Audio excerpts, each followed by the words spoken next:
All right, what is going on, hustlers? Welcome back into the channel. Today, I'm going to dive into the crypto gaming markets and more so where I think things are going for the rest of 2022, because I really do think, given the developments in gaming, given the institutional interest coming through from big time tech companies such as Microsoft, we see the Epic Games acquisition. There's so much going on within the ecosystem that I think it's so hard to ignore at this point in time. I'm going to go into why I think there is a big catalyst on the way for a gaming bull run if the market does trend upward and we do get some good market conditions in the in-between time. There are big time market catalysts, which I think will bring crypto gaming to the masses. And also on top of that, guys, I'm going to implicate just how early we are, because you are so early if you are here in the metaverse and crypto gaming right now, because there is just not even like most of the core pillars of development in gaming: esports, streaming, community, AAA games, first-person shooters. Those aren't really here yet. So I think there's a big opportunity in the years to come. So let's dive in. And I kind of want to start with a tweet thread that I put out there.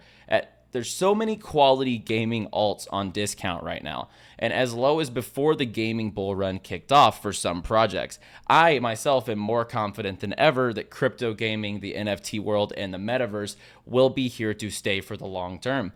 Why is that? Well, we've just seen Epic Games secure a $2 billion investment from Sony and Lego in a shift towards the metaverse. We're seeing Dr Disrespect, one of the most largest streamers in first-person shooters in Call of Duty history. We're seeing Dr Disrespect pivot towards an NFT game with his gaming studio, Midnight Society. We're seeing GameStop, one of the most traditional brands for selling Web 2 games, pivoting to an NFT marketplace with Immutable X to launch their NFT market, and JP Morgan, an institution, a bank, building their first bank in the metaverse. And we saw last fall what Meta did for the market. Facebook announced their shift to the metaverse, and the market went insane for gaming and metaverse assets. Do you remember the social media wave, the tech wave? We have companies like Apple, Amazon, Twitter, Microsoft, all these different gaming studios. They will come in and they will cultivate the metaverse and master the virtual reality world that Meta is trying to capture, because I don't think Facebook is the winner in the metaverse whatsoever. It just got announced today they will be taking 50% commissions from all transactions potentially in the metaverse. Does that sound too decentralized to you? So I definitely see way more institutions, way more big tech companies, gaming studios flooding through the door and getting involved here. And I think that could definitely be a catalyst here. And on top of that, so we see the Lego and Sony $2 billion investment into Epic Games. Earlier this year, we saw a $69 billion acquisition of Microsoft to Activision Blizzard. Activision Blizzard with World of Warcraft, Dota, Call of Duty. They have so many quality titles, and this was a metaverse play, guys. Dr Disrespect, as mentioned, 2.3 million on Twitter, building an NFT game with his AAA game studio, Midnight Society. I think this is so much that you just cannot ignore. And when you take a look at the GameStop NFT marketplace, which is set to launch by the end of July, as aforementioned, we have JP Morgan saying that the metaverse is a $1 trillion yearly opportunity as they open their first virtual world bank in Decentraland. So there's so much going on. And where are things going from here? So why do I think that on top of all of this institutional interest, what are the actual catalysts within the games? When are the quality games going to come out? What are some developments within crypto gaming that make me think that the tide will turn? And why some of these games like Axie, Peg Axie, with two token economies, which have inevitably pumped and dumped because of the breedonomics and just no really stable method to keep the coin in demand, that is the utility or the earnings token. Why do I think play to earn is so bullish moving forward? Well, you have games like Krabata, which is the play to earn idle game, which is coming out with a battle game. They just recently announced their subnet. And, talk about subnets, DeFi Kingdoms just moved to their own blockchain. It was a very successful shift. And if you don't know, Avalanche is empowering projects to launch their own blockchain, burning the token of their choice. And Krabata is choosing to go with basically burning the SLP, right? Imagine if Axie Infinity could have shifted to burning SLP at the height of their economy, or at any time. That would have been so bullish for the ecosystem if SLP was being burnt at that rate. Well, now you're going to have Krabata burning the TUS token at a 12 million transaction per month rate. I think that will be super bullish for the ecosystem going forward. This is also something that DeFi Kingdoms has done. So you'll see games being able to shift to their own subnet blockchains, similar to the Ronin chain, but it'll be more backed by these layer ones such as Avalanche. And then we're going to also have AAA style games coming around the corner, guys. And we have Illuvium, obviously one of the best, most anticipated blockchain games of all time at this point. Illuvium is an open world exploration NFT game. And if you haven't seen the gameplay, the private beta stages have been released and are in action at this moment. These are private, as mentioned, so it's not like a public beta. This is the auto battler, but I'm really looking forward to the open world RPG gameplay here.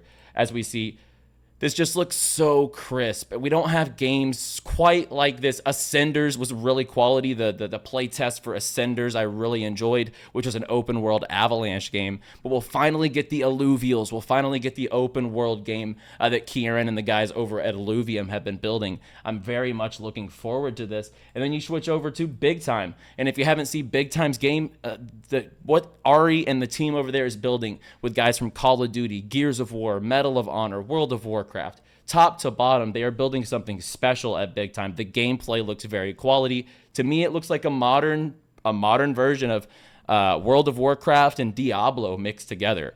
Big Time has done a really good job, and this game is free to play. And it's progression-based earnings, as I preach. I think that's the future of crypto games. I think that these tokens will go out to the wayside and be kind of a side mechanism. I think the core earnings model needs to be progression-based.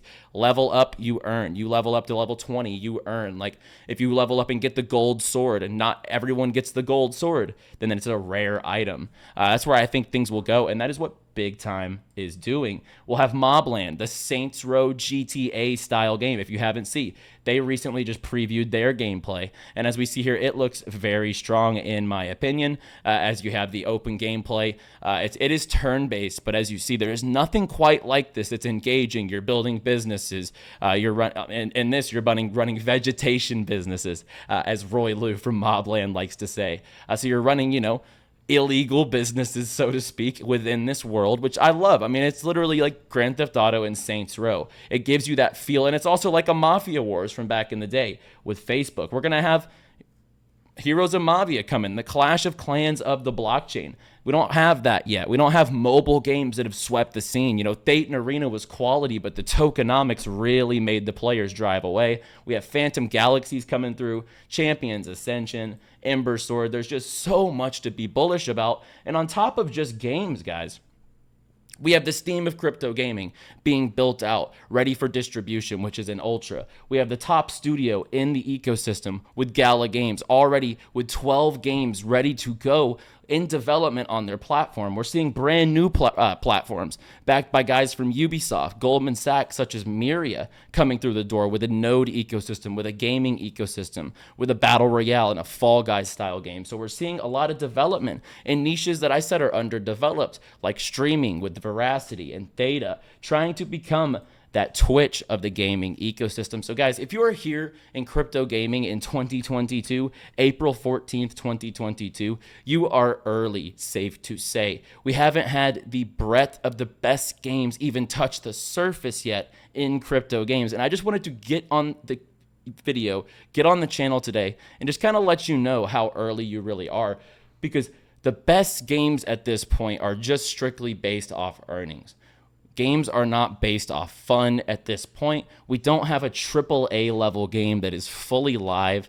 Wait throughout the rest of this year when we get Big Time, which their pre-launch comes out April 19th, guys. The Gold Pass holders will get to play Big Time on April 19th. There's just so much to be bullish about. If you are bullish on the future of crypto gaming, drop a like on the video and be sure to subscribe for weekly content here on the Hustlepedia channel. And I am live every single weekday, 2:30 p.m. Eastern on the Crypto Banter channel. Let me know your thoughts down below in the comments on the future of crypto gaming and what game around the corner are you the most excited about. We'll be back next week with more content right here on the channel. Stay bullish, keep hustling, peace.